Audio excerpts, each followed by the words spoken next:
Assalamualaikum warahmatullahi wabarakatuh. Saya Noval Ali Pagipari dengan NPM 22117018, program studi Sistem Informasi. Di sini saya akan mempresentasikan jawaban UAS Organisasi Komputer dan Arsitektur Komputer saya, yaitu yang pertama tentang jelaskan apa yang dimaksud dengan organisasi komputer dan arsitektur komputer menurut pendapat kalian. Yang kedua, jelaskan bagian tersebut dan fungsi kerjanya. Yang ketiga, sebutkan perbedaan utama antara organisasi komputer dan arsitektur komputer. Yang pertama, organisasi komputer adalah bagian yang terkait erat dengan unit-unit operasional dan interkoneksi antar komponen penyusun sistem komputer dalam merealisasikan aspek arsitekturnya. Contoh aspek organisasional adalah teknologi hardware, perangkat antarmuka, teknologi memori, sistem memori, dan sinyal-sinyal kontrol. Organisasi komputer mempelajari bagian yang terkait dengan unit-unit operasional komputer dan hubungan antara komponen sistem komputer. Arsitektur komputer adalah suatu konsep tentang perencanaan dan struktur pengoperasian dasar dari suatu komputer.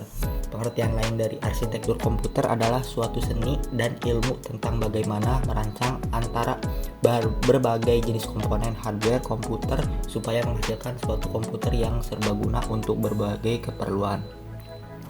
Arsitektur komputer merupakan konsep perencanaan dan juga struktur pengoperasian dasar dari suatu sistem komputer. Arsitektur komputer adalah ilmu tentang tata cara interkoneksi antara bermacam-macam komponen perangkat keras atau hardware agar dapat melahirkan sebuah komputer yang melengkapi kebutuhan fungsional, kinerja, serta target keuangannya. Yang kedua, jelaskan bagian tersebut dan fungsinya. Input device.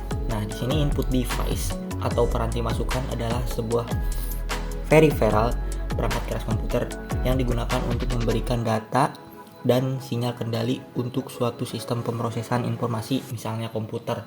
Secara umum, pengertian input device adalah perangkat masukan pada personal komputer yang berfungsi untuk memasukkan perintah dari pengguna komputer, baik berupa perintah teks, gambar, maupun suara yang nantinya akan diolah kembali oleh perangkat processing untuk ditampilkan oleh perangkat penampil atau output device. Nah, contoh dari input device ini adalah seperti keyboard, mouse, scanner, terus apa lagi ya? Udah kayaknya. Yang setahu saya itu doang. Selanjutnya output device. Nah, berdasarkan jurnal input dan output device pada komputer oleh Nunung Wulandari, output device adalah perangkat komputer yang berfungsi untuk menampilkan keluaran sebagai hasil pengolahan data. Hasil mengolah data tersebut dapat berupa tulisan seperti huruf, angka, simbol khusus, dan juga foto dalam bentuk grafik atau gambar. Kemudian unsur lain yang termasuk output device adalah suara dan bentuk lain yang dapat dibaca oleh mesin. Tiga contoh pertama disebut di atas merupakan output yang dapat digunakan langsung oleh manusia, sedangkan unsur yang terakhir digunakan sebagai input untuk proses selanjutnya di komputer. Contohnya seperti speaker, monitor, printer, dan lain sebagainya. Yang kedua, input output ports. Port I/O atau input output ports adalah singkatan dari port input dan output. Port ini berfungsi sebagai jalur masukan perintah untuk komputer dan jalur keluaran hasil perintah dari komputer. Jalur-jalur ini biasanya merupakan jalur komunikasi dua arah bidireksional seperti COM dan LPT. Port terdiri dari parallel port LPT dan serial port COM. Selanjutnya, control bus merupakan yang digunakan untuk mengontrol izin akses ke data bus dan address bus. Jadi sebelum data masuk atau keluar untuk ditulis atau dibaca akan dikontrol terlebih dahulu oleh control bus ini. Yang kedua, data bus. Data bus adalah jalur-jalur perpindahan data antar modul dalam sistem komputer. Karena pada suatu saat tertentu masing-masing saluran hanya dapat membawa 1 bit data, maka jumlah saluran menentukan jumlah bit yang dapat ditransfer pada suatu saat. Lebar data bus ini menentukan kinerja sistem secara keseluruhan. Yang selanjutnya, address bus.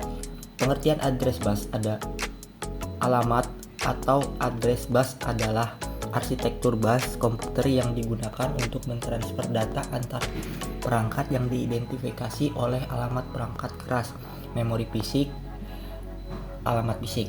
Selanjutnya CPU. CPU atau control unit merupakan komponen pengendali pada prosesor yang berfungsi untuk mengatur semua peralatan yang ada pada sistem komputer. CPU juga mengatur kapan alat input menerima dan mengolah data serta menampilkan proses pada alat output. Selanjutnya ALU, Arithmetic Logical Unit atau ALU merupakan salah satu bagian atau komponen pada sistem komputer yang bertugas untuk melakukan operasi khususnya yang berkenaan dengan aritmatika dan logika. Sebagai salah satu mikroprosesor pada CPU, ALU menjalankan perintah dari prosesor. Berkenaan dengan fungsinya, ada dua bagian yang menyusun ALU, yaitu unit aritmatika dan unit logika boolean. Selanjutnya RAM. Pengertian RAM adalah berasal dari singkatan Random Access Memory. RAM yaitu suatu memori tempat penyimpanan data sementara, baik itu ketika komputer dijalankan dan dapat diakses secara acak random. Selanjutnya ROM. ROM merupakan memori yang sudah diprogram oleh pemakai tapi hanya dapat ditulis sekali saja.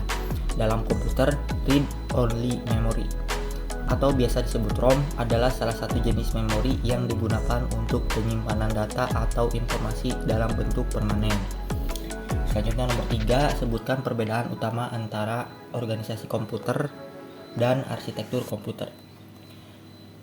Jika organisasi komputer mempelajari bagian yang terkait dengan unit-unit operasional komputer dan hubungan antara komponen sistem komputer dan interkoneksinya yang merealisasikan spesifikasi arsitektural, sedangkan arsitektur komputer mempelajari atribut-atribut sistem komputer yang terkait dengan seorang programmer dan memiliki dampak langsung pada eksekusi logis sebuah program.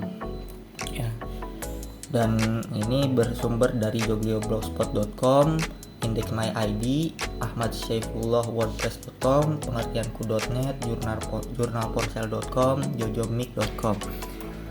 Nah, ada sedikit quotes dari saya, yaitu tidak usah berlari, cukup jalan saja karena hidup adalah sebuah perjalanan, bukan pelarian. Terima kasih. Wabillahi taufiq wal hidayah. Wassalamualaikum warahmatullahi wabarakatuh.